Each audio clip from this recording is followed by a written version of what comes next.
छद्दंत हाथी। हिमालय के घने वनों में कभी सफेद हाथियों की दो विशिष्ट प्रजातियां हुआ करती थी, छद्दंत और उपोसत। छद्दंत हाथियों का रंग सफेद हुआ करता था और उनके 6 दांत होते थे, ऐसा पाली साहित्य में उल्लिखित है। छद्दंत हाथियों का राजा एक कंचन गुफा में निवास करता था। उसके मस्तक और पैर माणिक के समान लाल और चमकीले थे। उसकी 2 रानियां थी, महासुभद्दा और चुल्लसुभद्दा। एक दिन गजराज और उसकी रानियां अपने दास दासियों के साथ एक सरोवर में जल क्रीड़ा कर रहे थे। सरोवर के तट पर फूलों से लदा एक साल वृक्ष भी था।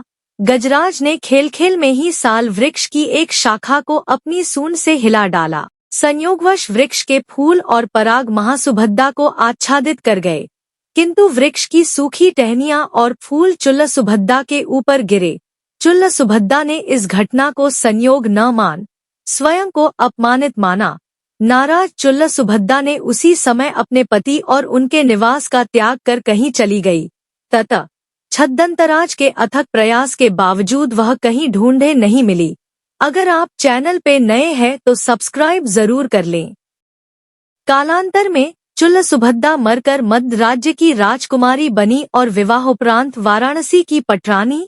किंतु छद्दंतराज के प्रति उसका विषाद और रोष इतना प्रबल था कि पुनर्जन्म के बाद भी वह प्रतिशोध की आग में जलती रही। अनुकूल अवसर पर उसने राजा से छद्दंतराज के दंत प्राप्त करने को उकसाया।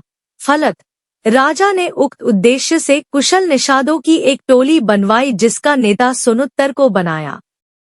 7 वर्ष 7 महीने और 7 दिनों के पश्चात सोनुत्तर छद्दंतराज के निवास स्थान पर पहुंचा। उसने वहां एक गड्ढा खोदा और उसे लकड़ी और पत्तों से ढक दिया। फिर वह चुपचाप पेड़ों की झुरमुट में छिप गया। छद्दंतराज जब उस गड्ढे के करीब आया तो सोनुत्तर ने उस पर विषबुझा बाण चलाया। बाण से घायल छद्दंत ने जब झुरमुट में छिपे सोनुत्तर को हाथ में धनुष लिए देखा तो वह उसे मारने के लिए दौड़ा, किंतु सोनुत्तर ने सन्यासियों का गेरुआ वस्त्र पहना हुआ था, जिसके कारण गजराज ने निषाद को जीवन दान दिया। अपने प्राणों की भीख पाकर सोनुत्तर का हृदय परिवर्तन हुआ। भाव वहमवल सोनुत्तर ने छद्दंत को सारी बातें बताई कि क्यों वह उसके दांतों को प्राप्त करने के उद्देश्य से वहां आया था। चूंकि छद्दंत के मजबूत दांत सोनुत्तर नहीं काट सकता था, इसलिए छद्दंत ने मृत्यु पूर्व स्वयं ही अपनी सूंड से अपने दांत काटकर सोनुत्तर को दे दिए।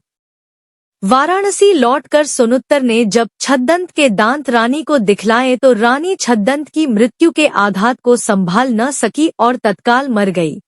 वीडियो अच्छी लगी हो तो प्लीज लाइक एंड शेयर, और अगर आप चैनल पे नए हैं तो सब्सक्राइब जरूर कर ले। धन्यवाद।